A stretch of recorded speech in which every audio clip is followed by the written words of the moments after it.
Channel के माध्यम से यहाँ गोला नगर पंचायत क्षेत्र में आए हैं। नगर निकाय चुनाव जैसे ही करीब आ रहा है तहाँ प्रत्याशियों की दिल की धड़कन बढ़ रही है और हमारे यहाँ जो है जमीनी नेता पीर मोहम्मद जी जुड़े हुए हैं। आइए जानते हैं इनकी भावनाओं के विषय में और किस भावनाओं को लेकर के ये जो है अपने इस चुनाव में आए हैं। आइए जानते हैं। सर अपना नाम बताइएगा। मेरा नाम पीर मोहम्मद है। नमस्कार जी। और सर ये बताइए कि आप एक जमीनी नेता और जमीनी स्तर से जुड़े हुए हैं, एक किसान के बेटे हैं जहां तक मैं जानता हूं, और आपका ये जो इस चुनाव में आने का मूल मकसद क्या है सर? मेरा मूल मकसद है जिसे गरीब किसान और मजदूर वर्ग का फायदा हो ज्यादा से ज्यादा। मिसाल के तौर पे अगर आप देखेंगे तो रेहड़ी पटरी वालों के लिए आज तक टाउन एरिया ने कुछ नहीं सोचा, और उसके बाद आज जिस तरीके से प्राइवेट विद्यालय खुल रहे हैं और सरकारी विद्यालयों पे ध्यान नहीं दिया जा रहा है। अगर ध्यान दिया जाता तो साल के कम से कम 12 से 15 हजार रुपए सालीना जो है किसी भी परिवार का एक बच्चे पे बच जाता। लेकिन आज शिक्षा के मामले में भी जो है तमाम हर जगह का यही हाल है, कोई एक जगह का हाल नहीं है। लेकिन अगर जो जमीन से अगर आवाज उठाया जाए तो अच्छा होता। और अभी आप देख लीजिए, ये लोग कहते हैं विकास विकास, गोला में बहुत सारे लोग विकास विकास प्रचारित कर रहे हैं। लेकिन मुझे याद है कि आज के 20 साल पहले इसी नगर पंचायत में एक सराय मंडी हुआ करती थी, जहां पे जो है गोला नगर के कुछ लोग जो है कि ये सब्जी और फल का व्यापार करते थे, उनको जो है उजाड़ने का लोगों ने काम किया। वो लोग उजड़ गए और आज जो है कि वो चौराहों पे भटक रहे हैं। उसके बाद फिर मान लीजिए ये जो बंजर जमीनें हैं, जो चुनाव लड़ रहे हैं या वो अलॉटमेंट जो किए हैं वो सही लोगों को अलॉटमेंट नहीं किए हैं, जिसको अलॉट होना चाहिए वो नहीं किए हैं। ये शहर का, ये कस्बे का जो भी गंदा पानी है, नाला है, वो ले आके इधर बहाया जा रहा है और गरीब बस्तियों में ढकेला गया है। आप देखेंगे कि यहीं बाजू में ठाकुर महाराज की जमीन है। लोग धर्म की राजनीति करने वाले लोग हैं, कोई दूसरे लोग नहीं है यहाँ। लेकिन एक ठाकुर महाराज की जमीन को पूरी की पूरी वो खराब कर दिए। कितने खेत खराब हो रहे हैं, लेकिन इस पे कोई ध्यान नहीं दिया जा रहा है। और मैं ये चाह रहा हूं बिना भेदभाव का, बिना जाति धर्म क्षेत्रवाद का नारा लगाए एक सबको मजबूती मिले, चाहे वो किसी भी दल का हो, पार्टी से भी नहीं मतलब है, किसी भी पार्टी का व्यक्ति हो, वो गरीब है तो उसको मदद होना चाहिए। अब किसी भी जाति का हो, किसी भी धर्म का हो, मुझसे मतलब वो मेरा विरोधी क्यों ना हो, लेकिन उसको भी अगर वो गरीब है, उसका हक है तो उसको हक मिलना चाहिए। पिछली बार लगभग जब से टाउन एरिया जो है ये टाउन एरिया आरक्षित होना शुरू हुआ, तब से पहली मर्तबा पिछली बार जब मैं आवाज उठाया तो हुआ।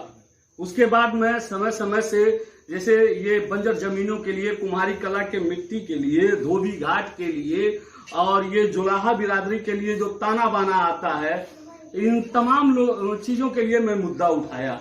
और ये मुझे मतलब मैं आपको विश्वास दिलाता हूं, जब तक देखिए जीत और हार तो अलग की बात है, ये कोई मायने नहीं है कि जीतना हारना, लेकिन लड़ना हमारा कर्तव्य है।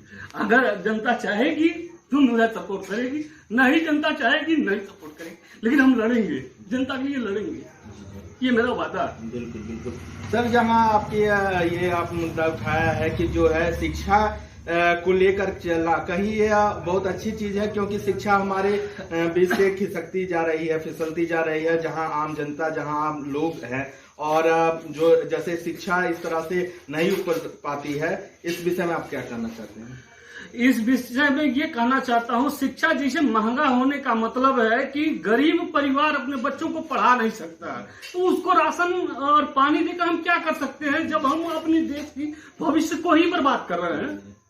मैं खुद अपने बच्चों को अच्छा शिक्षा नहीं दे पा रहा हूँ, ये मुझे मलाल है, लेकिन मैं क्या करूँ। इसीलिए अगर सरकारी विद्यालय को, अगर मैं वहाँ के लोकल नेता जो जीतते हैं, जिसे चाहे चेयरमैन हो या प्रधान हो या फिर मान लीजिए विधायक हो, वादे तो बहुत करते हैं लोग करते हैं, अगर उसको निभाया जाए, उसको चलाया जाए तो हमारे इस जमीनी बच्चे जो गरीब किसान मजदूर के बच्चे हैं वो भी, और अगर भारत की जब भी इज्जत और प्रतिष्ठा की बात आई है तो गरीब किसान मजदूर का बेटा ही आगे आया है, किसी धनाढ़ का बेटा नहीं आया है।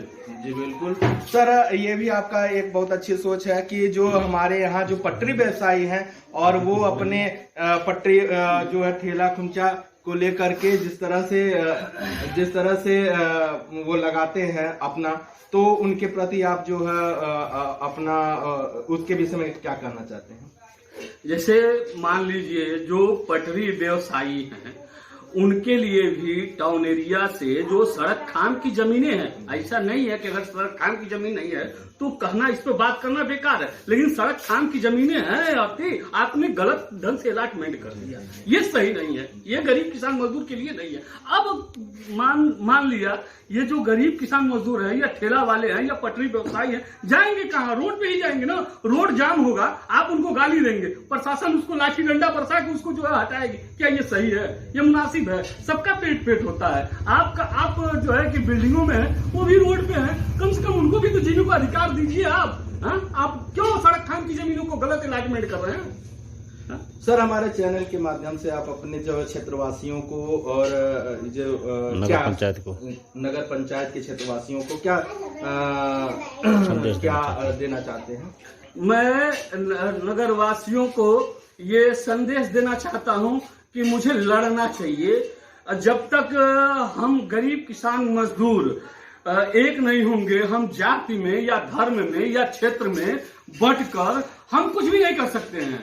और ये सारे लोग जो हैं हमको लड़ा रहे हैं, मैं लड़ाना नहीं चाह रहा हूं, मैं सारे लोगों को एकजुट करना चाह रहा हूं। आप मेरा सपोर्ट करें और मैं आपको विश्वास दिलाता हूं कि मैं एक गरीब का बेटा हूं, मुझे दर्द मालूम है और मैं दर्द में हूं भी, और मैं आपको विश्वास दिलाता हूं कि मैं बिना भेदभाव का, बिना जाति धर्म और कोई भी हो क्षेत्र का भेदभाव किए मैं सबके बारे में, कल्याण के बारे में ही सोचूंगा।